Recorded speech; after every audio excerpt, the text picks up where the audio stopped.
O tema da minha mensagem é a história de três pais. Eu queria falar sobre isso com você nessa noite, mas antes eu gostaria de orar, pedir a direção de Deus para aquilo que Ele vai nos falar. Vamos orar? Obrigado, Senhor, obrigado pelas canções que a gente já cantou, obrigado por este momento de adoração, de louvor em Sua presença. Somos gratos a Ti, Pai, muito obrigado. Obrigado porque o Senhor é o Senhor da igreja.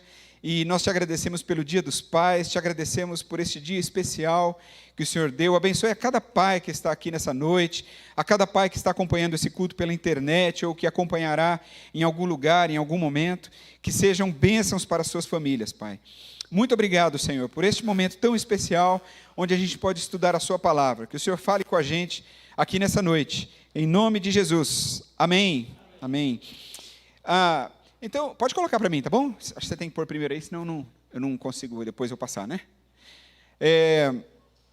Nesse Dia dos Pais, então, eu queria revisitar aqui a história de três pais, como eu disse para vocês. Eu acredito que esses pais, eles estão relacionados pelo sangue, por uma promessa, por um milagre e por uma nação. Pelo sangue, porque são consanguíneos, não é? Eles são descendentes. Eu vou falar aqui de avô, de pai e de um neto. São três gerações, portanto, de uma mesma família. Por uma promessa, porque os três receberam um legado, uma incumbência, eles receberam uma missão.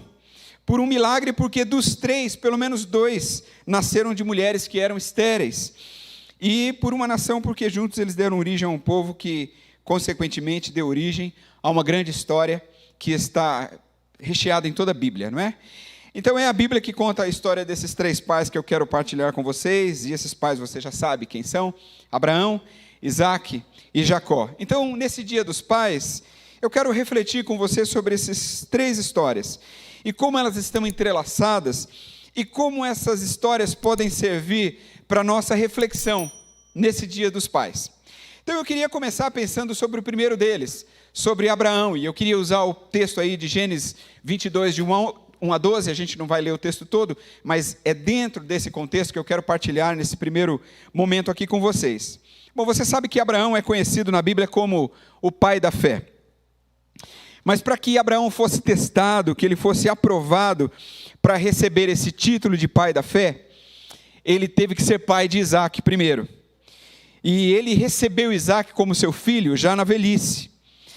E é interessante que Abraão esperou em Deus sozinho, porque Sara nunca acreditou que ela podia gerar um filho, porque ela era estéril, e ela já era idosa.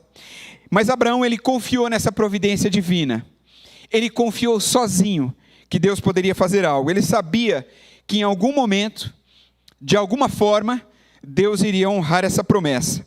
Então, por isso, ele subiu confiante àquele monte, o Monte Moriá, que é a história que a gente está olhando aí. Você pode imaginar a caminhada de Abraão, e a gente está falando daquele momento do sacrifício? Abraão, ele sai, não é, sem comunicar a sua esposa Sara, daquilo que Deus tinha pedido como sacrifício no monte.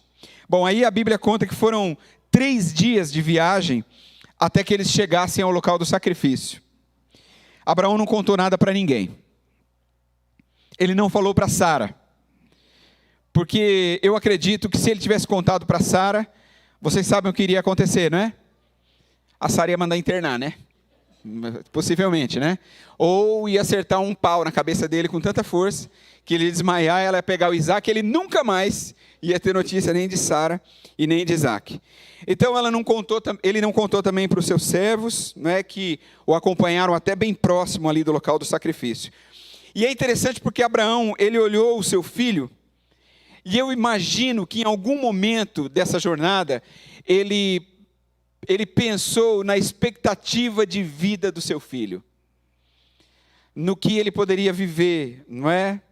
Já que ele iria, teoricamente, morrer naquele momento. Eu imagino que o coração de Abraão se contorceu de dor, mas ele se manteve firme ali no seu propósito. Sabe, tem algumas coisas que me chamam muita atenção aqui nesse texto. A primeira é a pergunta fatídica, feita por Isaque, momentos antes do holocausto que estava sendo preparado. Ele diz assim: meu pai, as brasas e a lenha estão aqui, mas onde está o cordeiro para o holocausto? Agora, atente para a resposta de Abraão e a grandeza desse texto. ele diz assim, está ali mesmo, né? Deus mesmo há de prover o cordeiro para o holocausto, meu filho. E os dois continuaram a caminhar juntos. Eu acho esse texto extraordinário. Eu acho que tem uma coisa linda, uma coisa maravilhosa que está revelada aqui nas entrelinhas desse texto. Se você observou bem, a palavra perfeita para o final triunfal dessa história é providência. Providência. Deus há de prover. O dicionário da língua portuguesa diz que, dentre outras coisas, a palavra providência é o mesmo que prevenção.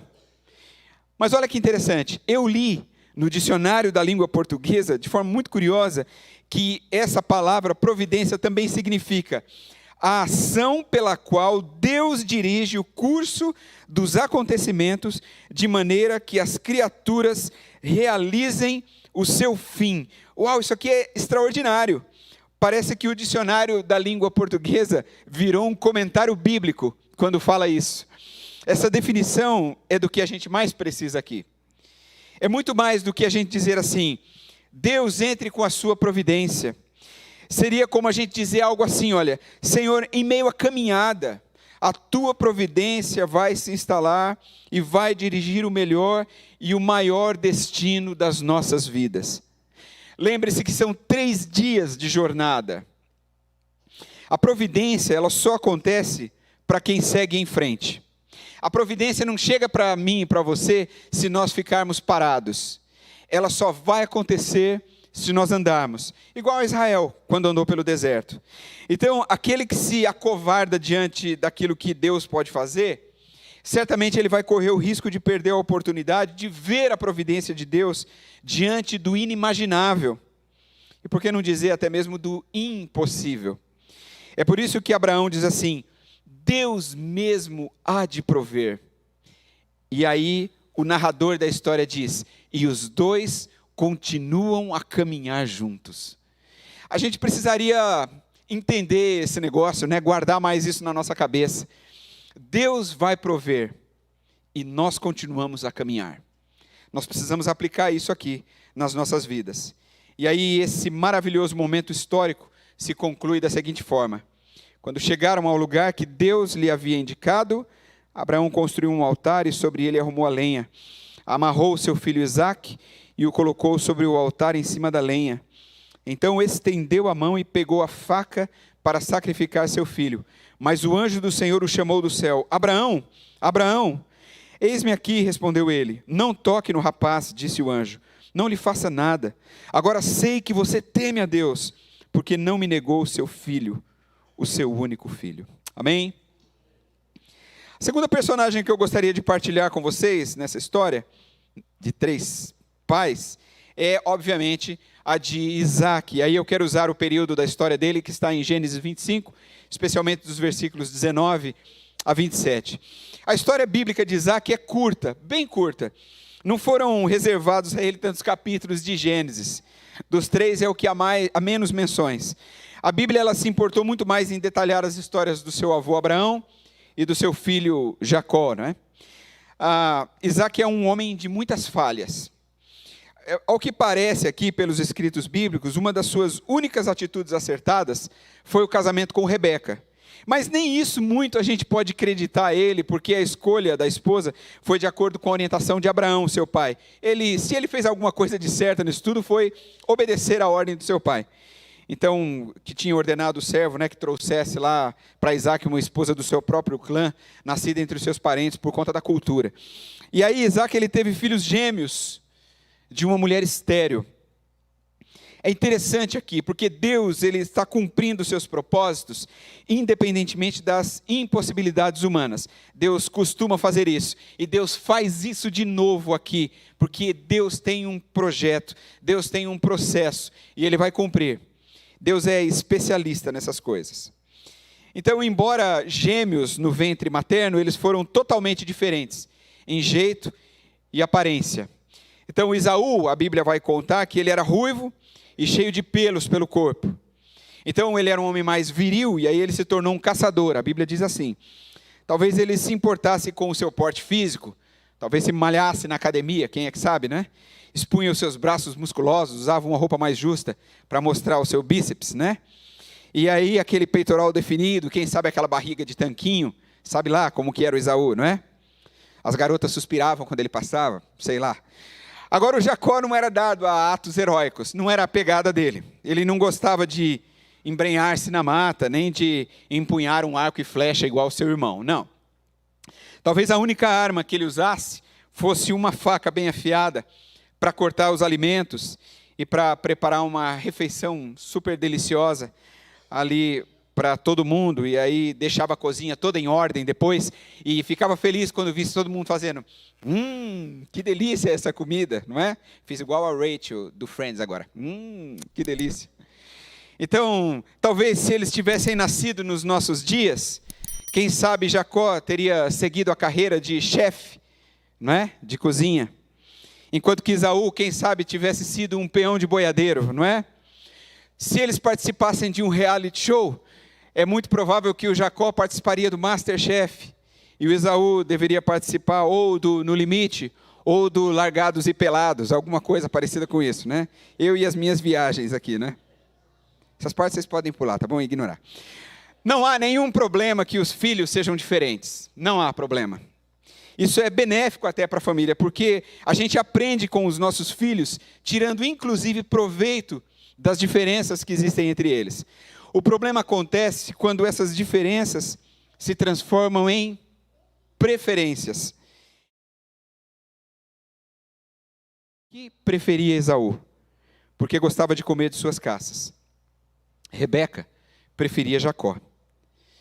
Mas tem algo que me chama a atenção também aqui nesse texto. O fato de Isaac preferir Jacó é mais grave que simplesmente essa preferência que acontece por afinidade, ou por causa do jeito desse filho ou daquele parecer mais com o pai, ou parecer mais com a mãe, então acaba se afinando um pouco mais. Vai além disso. Jacó era o filho da promessa. Esaú não. Isaac, ele tinha consciência e ele tinha conhecimento dessa sua posição patriarcal em relação àquela promessa que Deus tinha feito lá atrás com Abraão, o pai dele. Ele aprendeu isso lá atrás. Certamente Abraão falou isso para ele, talvez muitas vezes. E tanto é assim que ele orou para que Deus operasse um milagre e fizesse com que a sua esposa Rebeca, que era estéril, pudesse engravidar. Então ele entende esse processo, ele sabe que isso precisa acontecer. Deus ouviu a sua oração, e aí Deus lhe deu bênção dobrada, não é? Rebeca estava gerando dentro do seu ventre 2 filhos, gêmeos. Só que a história conta, e você sabe, que os bebês estavam em conflito dentro dela. Se você nunca ouviu essa história, você estava numa igreja evangélica ou está assistindo isso pela primeira vez, essa é a história. Ela estava grávida e os bebês já dentro do ventre, de alguma forma, estavam em conflito. Talvez um querendo sair primeiro que o outro. E aí a gravidez foi sofrida por causa disso, diz a Bíblia, e aí ela quis saber por que isso estava acontecendo. E aí há um texto interessante, há um versículo interessante, o 23 vai dizer assim: 2 nações estão em seu ventre, já desde as suas entranhas 2 povos se separarão. Um deles será mais forte que o outro, mas o mais velho servirá ao mais novo. Você já parou para pensar nisso? Você prestou atenção no que esse texto realmente diz? Um deles será mais forte que o outro, mas o mais velho servirá ao mais novo. Deus está dizendo que as 2 nações se enfrentarão. Mas não importa o que aconteça, o mais velho servirá ao mais novo. Isso já está marcado por Deus. Isaac era o pai e ele sabia da promessa de Deus sobre Jacó. Mesmo assim, o seu desejo era abençoar Esaú, não é? Então Isaac, ele só tinha uma bênção para compartilhar. E ele decidiu contra o que Deus havia determinado. Então o Jacó foi abençoado por seu pai através de uma trapaça. E aí o Esaú, ele sumiu pelos campos e o pai nunca mais o viu. Ele guardou um ódio mortal por seu pai e pelo seu irmão.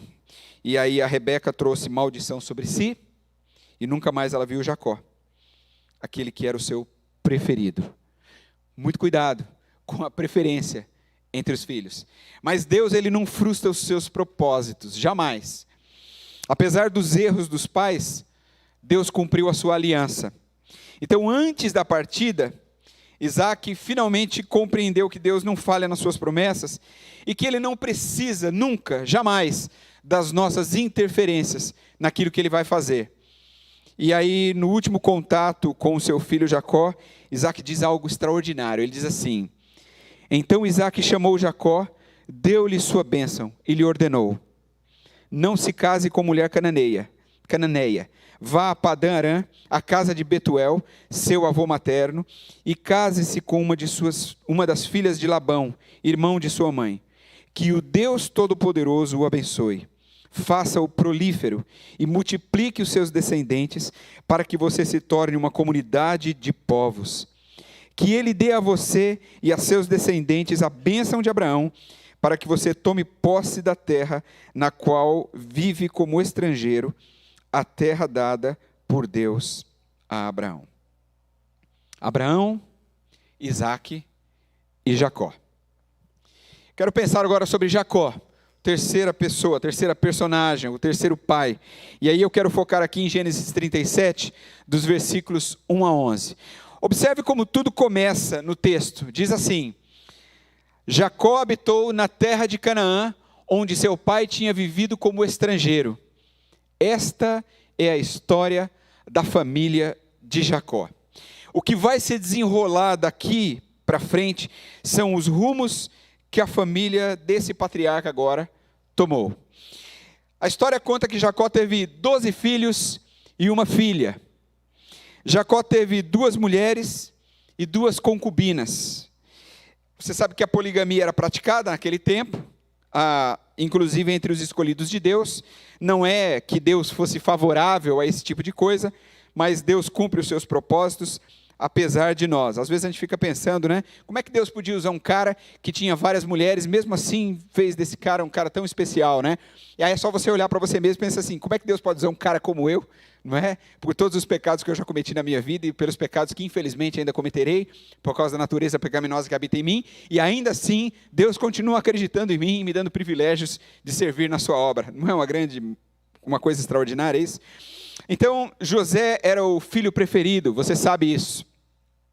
Ele nasceu da esposa amada, Raquel, e ele era o filho da velhice. Sabe que quando um pai e uma mãe têm um filho já mais idoso, então esse filho é mais mimado, né? Então eu sou o caçula, por exemplo, entre os 3, né? Então, enfim, né? Então, fez para ele, para esse filho, esse José, uma roupa diferenciada dos irmãos em várias cores. Gente, fala sério. O cara vai andando, não é? Os outros filhos, todo mundo andando com aquelas roupas de cor neutra e só aquele com roupa colorida. O que acontece quando está todo mundo de cor neutra, está todo mundo de nude e aparece um todo coloridão no meio? Só dá ele, né? Parece que a roupa dele é movida a bateria, né? A pilha. Só aparece ele no meio do grupo. É para aparecer mesmo.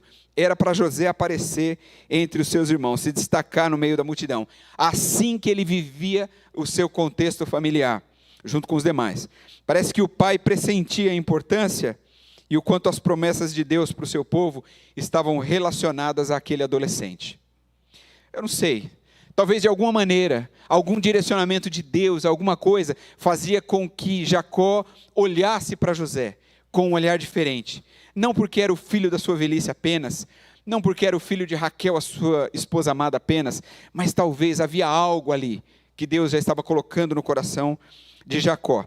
José revela os seus sonhos em algum momento. Ele sonhava muito e ele sonhou alguns sonhos ali e contou para os seus irmãos.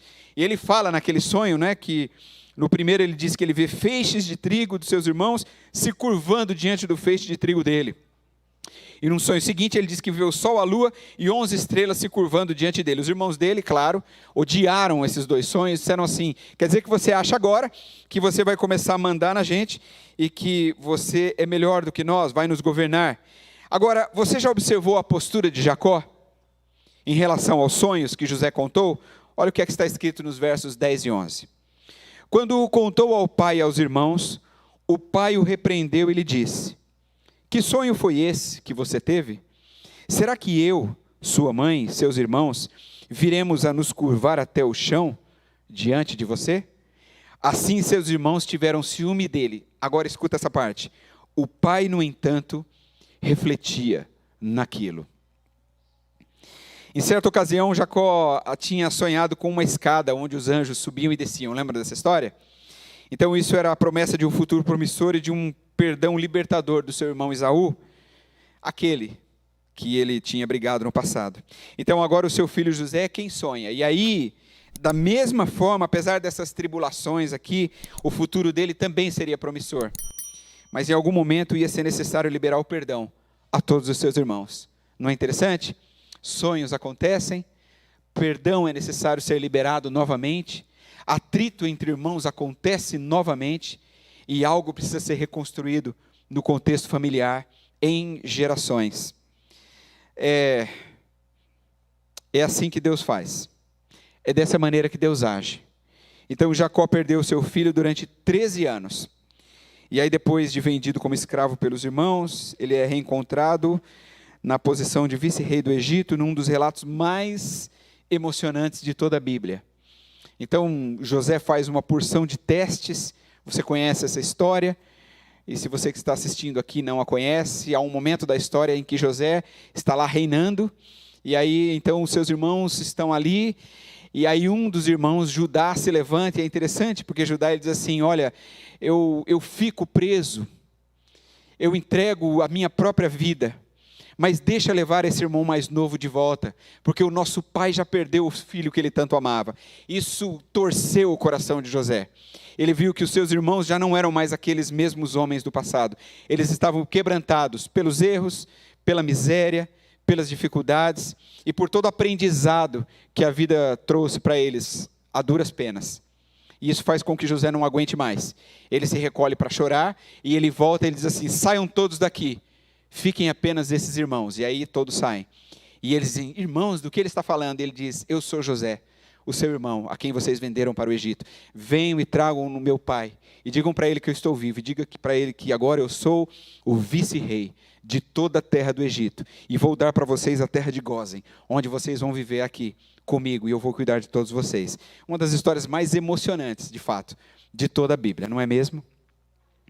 Abraão, Isaque e Jacó. Quantas lições na história desses três pais? Bom, talvez eu não precisasse dizer mais nada. Eu acho que você já entendeu as lições que estão inseridas aqui. Mas eu queria colocar apenas algumas coisas para as nossas reflexões. Nós que somos pais, nós que temos família, para as nossas famílias, para o nosso contexto do nosso lar, para que você leve isso para a sua vida e para o seu lar. Primeira coisa, pai, ouça a voz de Deus, da mesma maneira como Abraão ouviu. Deus chamou Abraão do meio dos seus parentes, deu para ele uma ordem que ele seguisse em direção a uma terra que Deus lhe mostraria. Como pais, nós precisamos ser boca de Deus para os nossos filhos. O grande problema é que nós fabricamos, a gente vendeu uma ideia de que o homem é o chefe da casa, o chefe da família. Mas eu não acredito que essa palavra, no meu ponto de vista, tenha respaldo bíblico. Nós não somos chefes da família, nós somos cabeça do nosso lar. E como cabeça do nosso lar, nós damos a direção. E quando nós damos a direção, nós sentamos para compartilhar, dividir experiências, ouvir opiniões e juntos escolher um caminho. Mas somos nós, pais, que damos o primeiro passo, no sentido de o que vamos fazer? Vamos nos reunir, vamos conversar, vamos decidir juntos. Nós devemos buscar a Deus, a orientação do Senhor. Como pais, precisamos ser boca de Deus para os nossos filhos. Outra coisa que eu vejo aqui é de que nós, como pais, precisamos aprender a confiar mais na providência de Deus. Eu tenho uma sensação de que as mães confiam mais na ação e na providência de Deus do que nós pais. Às vezes nós ficamos racionalizando demais. Abraão, ele confiou na providência de Deus e caminhou com Isaque até o local do sacrifício. Os pais devem conduzir os seus filhos da mesma forma, dentro do propósito de Deus para as suas vidas. Os pais precisam ensinar os seus filhos a ouvir a voz de Deus e caminhar com eles. Lembre que Abraão, ele seguiu na jornada, lado a lado com o seu filho. nós não devemos enviar os nossos filhos. Nós devemos andar com eles no meio dos sacrifícios e no meio das lutas desta vida. Não há nada mais difícil para um filho do que o abandono de um pai, que não estende a mão para ajudá-lo no momento da sua maior dificuldade. Portanto, confie na providência de Deus e siga a jornada. Outra coisa que eu vejo aqui neste texto, nessa história, é que nós devemos, como pais, amar os nossos filhos igualmente. Mas a gente tem que saber que Deus tem um chamado especial para cada um dos nossos filhos. Deus tem um chamado especial para cada um de nós, não tem? Então Deus tem um chamado especial para cada um dos nossos filhos também. Certamente Isaac, ele poderia ter confiado na promessa de Deus para Jacó, e Deus certamente não se esqueceria de Esaú. Evidentemente que a bênção dele, se é que o haveria, seria de uma outra forma, não sei. Mas Deus não se esqueceria dele, porque Deus não se esquece de ninguém jamais. Então, pais sabem que irmãos têm conflitos entre si, irmãos têm dificuldades entre si. Então, os pais precisam buscar a sabedoria de Deus para agir com imparcialidade. E a última coisa que eu gostaria de dizer para você aqui é: conversem no secreto com Deus sobre os seus filhos. Foi o que Jacó fez quando ele ouviu os sonhos de José. Ele colocou aquilo no seu coração. Então, a minha palavra a você é: não se precipite em palavras e atitudes. Não tenha medo de dizer para o seu filho: eu não tenho uma resposta para você agora, eu não sei o que fazer. É claro que nós devemos aconselhar, é claro que nós devemos direcionar, mas a palavra final é a do Senhor. Então, a gente precisa deixar o tempo de Deus acontecer na vida dos nossos filhos. Nós precisamos orar por eles. Nós precisamos buscar a Deus no secreto, pelas vidas dos nossos filhos. Há um tempo atrás, eu e a Cris colocamos um propósito de orar todos os dias por nossa filha. Ela estava enfrentando problemas, lutas da idade, enfrentamentos da vida. E aí nós fizemos um propósito, disse assim: a gente vai orar por ela todos os dias, de maneira inegociável. Eu desafio você a fazer o mesmo, a orar por seu filho todos os dias. Você e sua esposa, ore pelos seus filhos, solteiros ou não, casados, seja como for, crianças ainda, orem por eles. Faça isso de maneira inegociável, faça disso um objetivo para todos os dias. Um horário em que você dedica para orar pelos seus filhos. A gente ora pelos enfermos, a gente ora pela igreja, a gente ora pelo nosso trabalho, a gente ora pelas nossas lutas, e muitas vezes esquecemos de orar pelos nossos filhos nessas tantas orações que fazemos. Ore pelos seus filhos, vá no secreto com Deus e fale com o Senhor. Coloque diante do Senhor as suas próprias fraquezas, as suas próprias incertezas, os seus próprios pecados, as suas próprias falhas, para que Deus supra tudo isso e que Deus use a sua vida. Eu espero que a história de Abraão, a história de Isaac e a história de Jacó sejam bênçãos para a sua vida, que você possa experimentar isso, que você possa continuar a estudar essas histórias e encontrar muito mais coisas para você. Eu tenho certeza de que Deus quer abençoar a sua vida, e nesse Dia dos Pais, nesse finalzinho de Dia dos Pais, que você possa tomar uma decisão de buscar mais a Deus pela vida dos seus filhos, que você seja bênção dentro do seu lar. E eu tenho certeza que Deus ainda tem muitas bênçãos para a sua vida. Eu quero orar com você, quero convidar a equipe de louvor à frente, podem vir. Quero orar com você nesse momento, orar por você que é pai, eu também sou. Tenho certeza que você tem aí os seus enfrentamentos, você tem as suas batalhas, as suas dificuldades. Colocar isso diante do Senhor. Quero convidar você a fazer isso nesse momento. Orar por sua família. Pedir que Deus a abençoe, que Deus a dirija e que o Senhor continue a falar dentro do seu lar. Vamos orar? Senhor, nosso Deus e nosso Pai, nós somos gratos a Ti nessa noite. Te agradecemos pelo Seu amor e pela Sua bondade, pela Sua misericórdia que se refaz todos os dias como um novo amanhecer. Pedimos, Deus, que nos abençoe essas histórias extraordinárias na Bíblia, que mostram esses homens falhos, pecadores, errantes, como eu e como qualquer um outro que está aqui nessa noite, ou como qualquer um outro que estiver nos assistindo. Obrigado porque a Tua palavra, ela não esconde as falhas dos homens e mulheres que estão ali escritas. Obrigado, Senhor, porque isso faz mostrar que nós conseguimos, que é possível, porque se esses homens conseguiram, nós também podemos conseguir.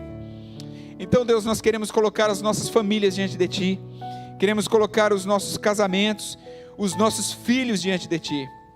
Talvez hajam pais aqui que estão com o seu relacionamento quebrado com os seus filhos, e que não conseguem reatar já há algum tempo. Ajuda-os, Pai, a serem humildes, a irem ao encontro do seu filho. Talvez hajam filhos aqui que também precisam reatar com seus pais. Ajude-os, Pai. Ajude, Senhor, as esposas também, que sejam grandes companheiras dos seus maridos, os ajudando neste processo, nessa reunião da família. Senhor, abençoe cada lar dessa igreja, cada membro, cada pai. Senhor, esteja com esses irmãos. Abençoa, Senhor, para que o Teu reino seja glorificado através das famílias dessa igreja. Nós te agradecemos, Pai, sabemos que a Tua palavra é cheia de esperança para nós, acreditamos que ela nos ensina a maneira como devemos seguir. Por isso, nos abençoa, Pai, trabalha no nosso interior, que o Senhor faça uma grande obra em cada um. Muito obrigado pelo Dia dos Pais, obrigado pela bênção que o Senhor nos dá de gerar vida, por termos os nossos filhos. Muito obrigado, Deus, eles são bênçãos em nossas vidas, somos gratos a Ti, louvamos ao Senhor e adoramos a Jesus, em nome dEle que oramos. Amém e amém. Deus abençoe a sua casa, Deus abençoe a sua família, Deus abençoe cada pai. Amém.